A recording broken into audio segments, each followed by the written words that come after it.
โอ้ยทุกคนอยู่บ้านของมาพิมพ์กับอากาศหนาวแต่ละวันทุกคนจะบอกเลยว่าตีสามตีสี่อากาศ7 องศา8 องศาหนาวสั่นกันเลยบ่ฮู้ว่าอยู่ที่เมืองไทยเป็นยังไงกันบ้างคนอากาศในช่วงนี้ฝนตกอากาศหนาวอากาศเย็นเป็นยังไงกับคอมเมนต์บอกมาพิมพ์กันแด่นะคนทุกๆจังหวัดของประเทศไทยทุกคนทุกอย่างที่เกิดขึ้นอยู่ที่เมืองไทยบ่ว่าจะเป็นงานเนี่ยก็ตามแต่ล่าสุดงานเทศกาลงานพลุนะทุกคนก็คือพลุพัทยาในปี2025ทุกคนบอกเลยว่าสายฮาดพัทยาแตกเพราะว่าผู้คนทั่วโลกจริงๆทุกคนพวกเขาตั้งใจเดินทางมาพัทยาเพื่อจะมาชมพลุริมสายฮาดพัทยายาวเกือบ4 กิโลเมตรเต็มกันเลยทุกคนรวมทั้งพี่น้องชาวไทยอยู่ไกลเคียงและก็อยู่ต่างจังหวัดก็เดินทางกันเข้าไปเบิ่งงานนี้อบอุ่นสวยงามและดังไกลไปถึงระดับโลกอีกแล้วทุกคนมาว่าพิมพ์จะเบาๆเยอะเกินไปเดี๋ยวเราไปเบิ่งคลิปกันเลยทุกคนบ่าวพิมพ์จะข้อเริ่มต้นตั้งแต่ภาพตอนกลางวันนะทุกคนด้วยว่าตอนเย็นไกลจะเริ่มมืดบอกเลยว่าผู้คนหน้าแน่นตั้งแต่ตอนบ่ายเลยทุกคนนี่คือสายฮาดพัทยาปี2025หรือว่า2568งานพลุนานาชาติพัทยามีทั้งหมดก็เข้าร่วมประมาณ5 ประเทศนะทุกคน5 ประเทศและที่สำคัญก็คือผู้คนมากหน้าไล่ตาพี่น้องเยอะมากที่ว่าพวกเข้าตั้งใจมางานนี้โดยเฉพาะมาชมความงดงามของพลุบอกว่าจะเป็นพลุของประเทศไทยแล้วก็อีกตึม4 ประเทศนะทุกคนที่เข้าร่วมในครั้งนี้เป็นงานดังระดับโลกอีกแล้วแต่ละปีก็จะต้องมีการจัดงานแบบนี้นะทุกคนว่าพิมพ์กับบ่เคยพลาดที่ว่าจะนำเสนอคลิปเกี่ยวกับงานยิ่งใหญ่ระดับโลกของประเทศไทยแบบนี้ทุกคนที่น่าตื่นตาตื่นใจทุกคนนอกจากพลุที่ว่าสวยงามแล้วก็คือนักท่องเที่ยวต่างประเทศมาหลายประเทศแห่งทุกคนที่ว่าพวกเข้าได้มานั่งชมงานพลุแล้วก็จิบเครื่องดื่มเย็นๆอยู่ริมชายหาดพัทยาสวยๆแบบนี้นะทุกคนคลิปตอนยามเย็นก็แจ้งทุกคนสังเกตเลยว่าคนเยอะขนาดไหนทุกคนคนเยอะมากและงานนี้ที่น่าตกใจอีกอย่างหนึ่งทุกคนก็คือนี่บ่พ้นเรื่องข้องรายได้ที่ว่าจะเข้ามาเฉพาะงานพลุพัทยาในครั้งนี้ปี68นี่นะพี่น้องโอ้โหบ่พิมพ์บ่อยากจะเว้าเลยรายได้ที่จะเข้ามาทุกคนฮู้บ่ว่าเท่าไหร่เดี๋ยวบ่พิมพ์จะบ่ข้อบอกเดี๋ยวจะข้อบอกในส่วนของกลางๆคลิปก็แล้วกันทุกคนว่าจะมีรายได้เท่าไหร่แต่ว่าอยากจะให้ทุกคนคอมเมนต์เข้ามาเบิ่งในช่วงต้นคลิปนี้ทุกคนว่าทุกคนฮู้หรือบ่นะคนลุกกันเลยทุกคนกับรายได้มหาศาลเข้ามาเบิ่งความงดงามนะภาพบรรยากาศทุกคนนี้สลับมาด้านล่างคนหน้าแน่นกันเลยทุกคนนอกจากนั้นก็จะมีอาหารการกินเครื่องดื่มครบสุดครบเซตกันเลยพี่น้องชาวไทยหรือว่าพี่น้องชาวพัทยาที่ว่าได้เฮ็ดคลิปก็คงจะแบบตื่นอกตื่นใจแล้วก็ดีใจกันอย่างมากทุกคนนี่นอกจากนั้นก็ยังมีเวทีงานคอนเสิร์ตแล้วก็งานเกี่ยวกับวัฒนธรรมไทยนะก็คือการเต้นยักษ์ฟอนโคนเนี่ยประมาณนี้แหละ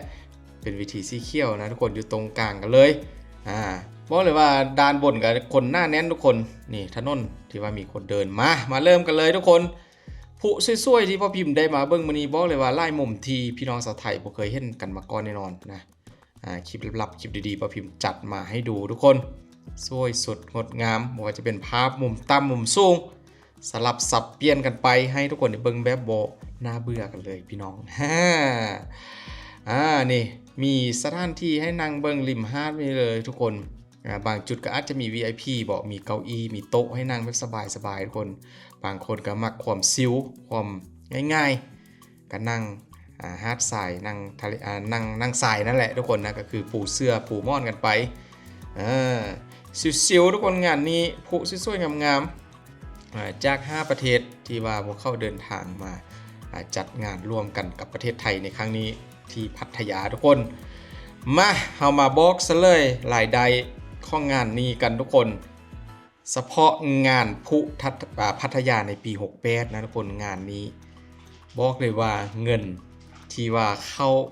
ในงานนี้ก็คืออยู่ที่500 ล้านบาท500 ล้านบาททุกคนฟังบ่ผิดดอก500 ล้านบาทบ่ ว่าพิมพ์ก็ว่ามันบ่ได้แปลกใจยังเลยนะเพราะว่าผู้คนทั่วโลกเข้าลังไล่กันมาจริงๆและก็มาใส่ใจมากินมาดื่มอยู่ที่งานดังกล่าวนะคนบอกว่าจะเป็นที่พักที่เซาค่าอาหารค่าเครื่องดื่มค่าเดินทางค่ากินค่าอยู่นั่นแหละรวมทุกอย่าง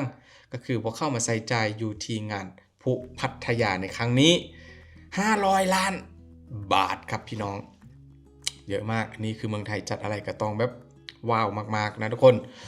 นอกจากผู้ที่สวยงามที่ทุกคนได้เห็นแล้วนะทุกคนก็คือลวดลายของผู้ที่ว่ามีการแตกกระจายกันที่ว่าแตกต่างกันไป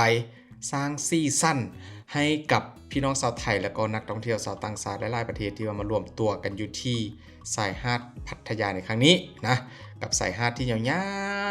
วๆ3-4 กิโลเมตรก็เรียกว่าเต็มหน้าแน่นกันเลยพร้อมกับ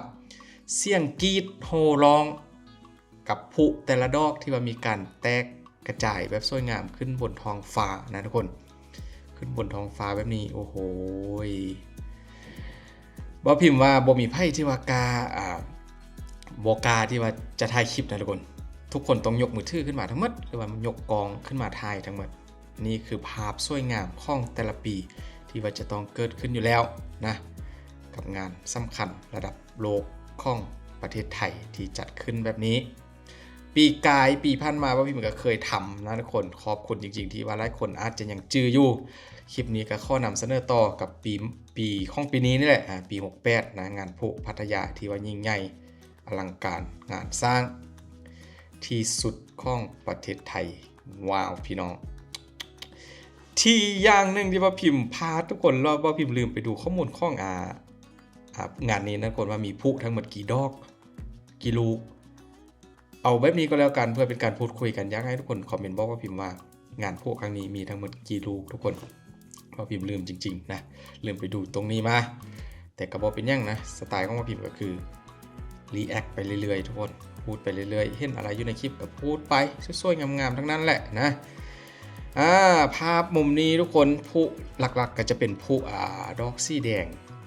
ส้มข้าวนะทุกคนส้มข้าวนี่ตอนที่ว่าจุดพุกับงานครั้งนี้ก็ถือว่าหยุดสงักเลยทุกคนก็คือพี่น้องชาวไทยแล้วก็นักท่องเที่ยวก็ถือว่าหยุดดูพุแตกกระจายขึ้นบนท้องฟ้าบ่ว่าจะเป็นริมสายห้านแล้วก็ท้องถนนนอกจากนั้นบ้านพักโรงแรมหรือว่ารีสอร์ทที่ว่าอยู่ติดกับริมหาดทรายในจุดนี้นะทุกคนอยู่ด้านบนตึกก็ถือว่าคนเต็มนักท่องเที่ยวชาวต่างชาติเต็มทุกคนยืนดูริมระเบียงดาดฟ้าข้องร้านอาหารแดโรงแรมแดรีสอร์ทแดนะทุกคน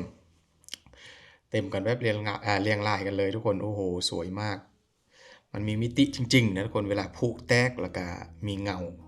อยู่บนหน้านำสร้างมิติความสวยงามให้กับงานพุครั้งนี้ทุกคนเพราะเลยว่าตื่นตาตื่นใจจริงๆทุกคน